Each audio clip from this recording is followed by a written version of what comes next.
Hello everyone and welcome to episode 4 of my 135 gallon design series. In this episode we're going to be talking about what goes into the hardscape of this system. I went around, collected some rocks and driftwood. I also added in some pool filter sand as substrate. So in this episode we're just going to briefly overview what I did in the preparation of all these materials for this system. Let's go ahead and get started with the pool filter sand. We have here the substrate I'm going to be using in the aquarium. It's about 100 pounds of pool filter sand. I love this stuff. It's got a nice natural color. It's heavy enough that it sticks to the bottom and clean enough that it doesn't clog the tank. It's rather inexpensive. These two bags cost less than 20 bucks. So it should be enough to cover the tank. I may pick up another 50-pound bag. We'll see how it goes. But what I'm going to do is throw some of the sand in some 5-gallon buckets, run it till it runs clean, and then add it to the tank. Let's get started.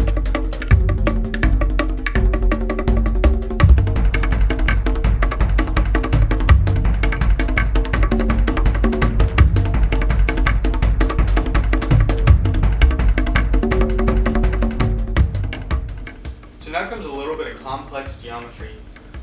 Trying to cut the large piece of driftwood down to size. And to help me out, I've constructed a little bit of a fort using some boxes I had laying around. It's in 6 feet by 1.5 feet, which is the exact footprint of the tank. I also have my tape measure here to help me get a little bit better understanding of height. And well, obviously 2 feet comes to about here, so we got to trim this down. It's also a little bit too long to fit inside the tank, so we'll have to trim it down in that dimension as well.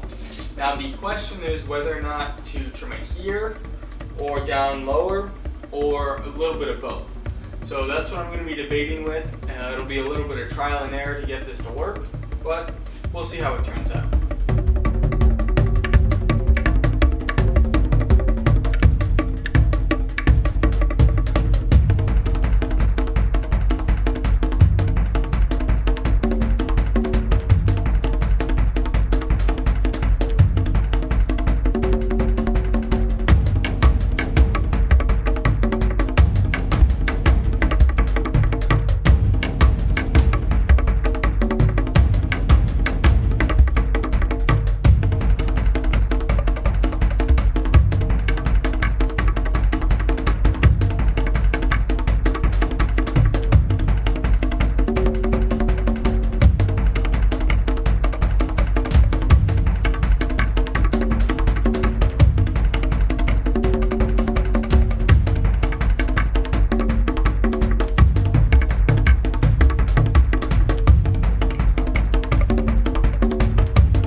So what I want to do is completely submerge the driftwood. I'm going to pin it down beneath the rocks.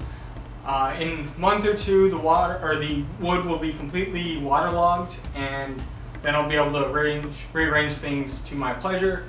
Until then, though, I want to get them underneath the rocks, pinned down, and just make sure that they can't rise up. It'll help speed up the waterlogging process as well. So let's go ahead and get started.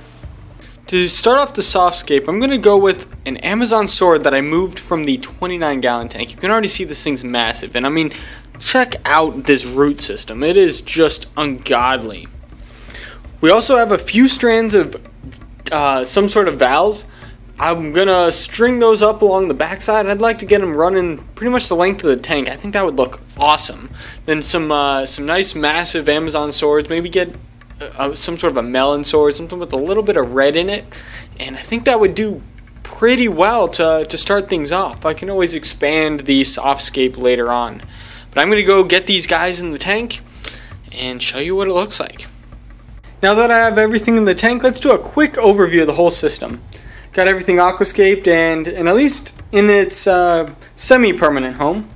Got the large pieces of driftwood here that I found myself and cleaned them up, cut them down to size, and put them in the tank. It was quite a bit of work actually to get them to fit in the tank because this tank has 2 center cross pieces that made it a little bit difficult to get the long pieces and especially kind of the oddly shaped ones to fit. But just a little bit of geometry and that wasn't too bad. It's also held down by these two large rocks. I'll of course not have them like this once the driftwood is completely waterlogged, but that'll take a month or two, I expect.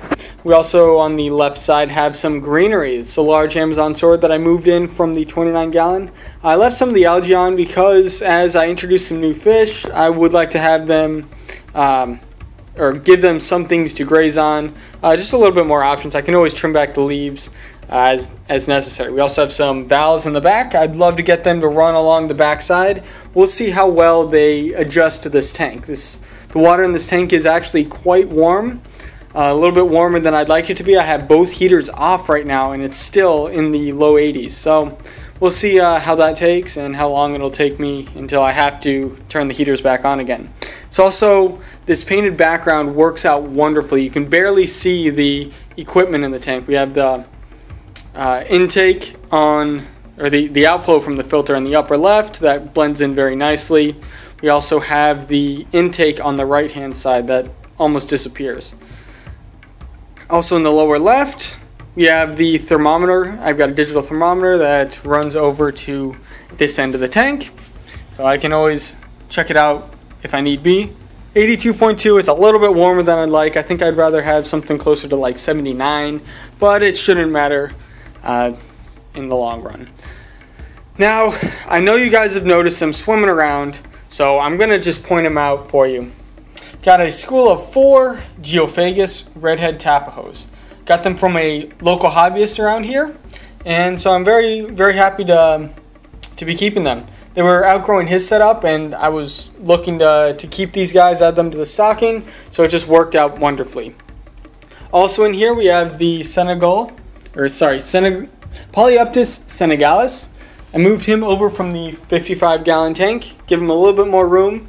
He should be growing up probably 12-14 inches by at least in the next year or two, once he gets some size on him. Now, I've been feeding these guys a mixture of some New Life Spectrum as well as some live blackworms. So I'm going to try and keep them all nicely fed. I'd really like to get some breeding going on in this colony. I may be adding a couple more to the colony to get just a little bit of genetic diversity. See, actually I just noticed one of these guys has a little bump on his head. So they've been doing a little bit of squabbling between them, but that's normal for cichlids. So I'd also like to point out the obvious heaters that are running along the back. I'm not going to take them out of the tank until I have the sump set up. That way if I ever need to turn them on, they're already acclimated to the water temperature, and it's just a matter of plugging them in. But of course that is a little bit unsightly, especially, well, you got 2 of these massive heaters. That's one of the reasons why I'd like to get the sump going. I have a couple of designs going for that. You know what? I'm going to get into that later.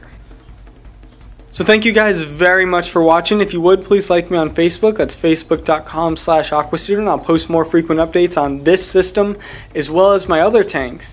So once again, thank you guys very much for watching. And before I let you go, I'll just give you a quick spin around the think tank. This is the room that my large setups are in. It's also where we house all of our physics discussions with my friends and I, usually after wings on Wednesday. So this is our brainstorming and thinking room. So thank you very much for watching and enjoy.